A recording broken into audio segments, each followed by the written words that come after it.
राम राम मंडळी. यापूर्वीच्या भागात आपण कुस्ती क्षेत्रातील मोठ्या मानाच्या किताबांच्या वापराबद्दल गैरवापराबद्दल बोललो होतो.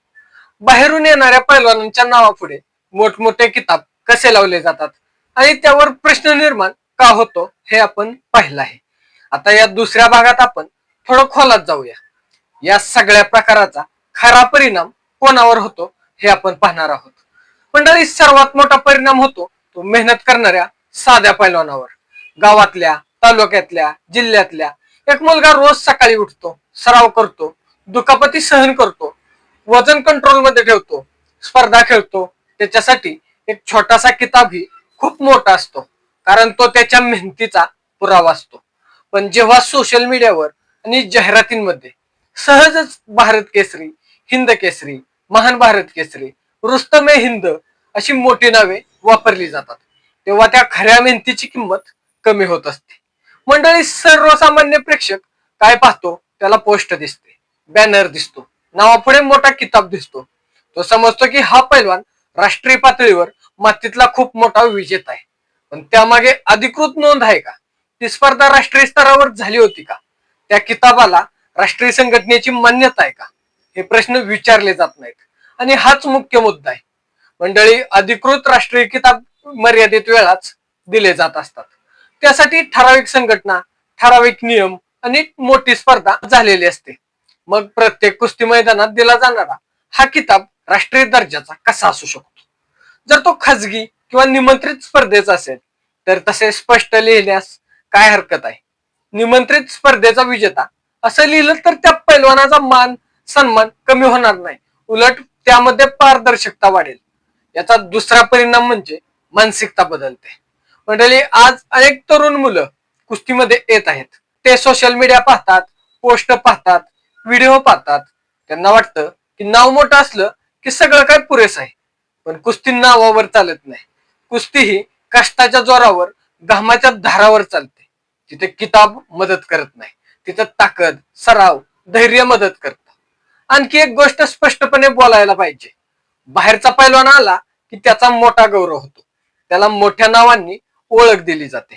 पण महाराष्ट्रातील एखादा पैलवान एखादी निमंत्रित स्पर्धा खेळला तर त्याच्यावर लगेचच प्रश्नचिन्ह उपस्थित होतात. त्याच्यावर नको नको तसले घाणेरडे आरोप केले जातात. त्याच्या चौकशीची मागणी होते. हे योग्य आहे का?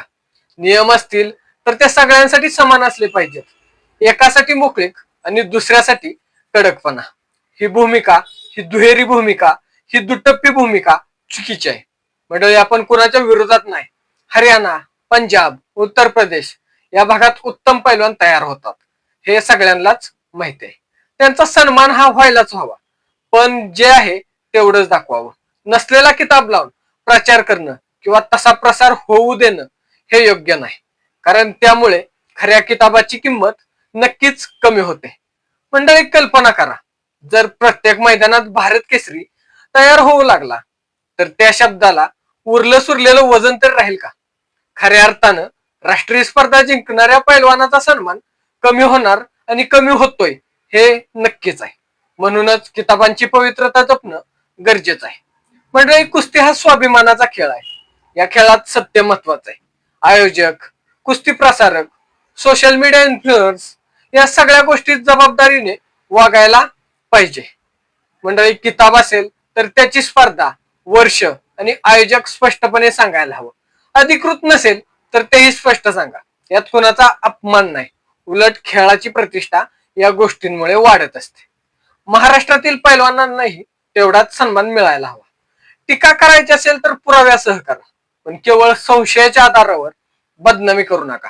आणि बाहेरच्यांचा गौरव करताना आपल्या खेळाडूंना कमी लेखू नका.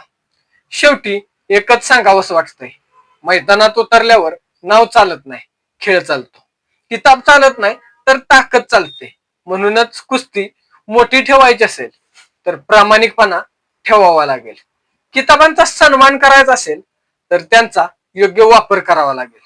आपण फक्त इतकंच म्हणतो, न्याय सगळ्यांसाठी समान असायला पाहिजे, गौरव सत्यावर आधारित असायला पाहिजे आणि कुस्तीची परंपरा स्वच्छ आणि पारदर्शक राहावी. कारण कुस्ती हा फक्त खेळ नाही, तर तो आपल्या मातीचा अभिमान आहे, स्वाभिमान आहे. धन्यवाद.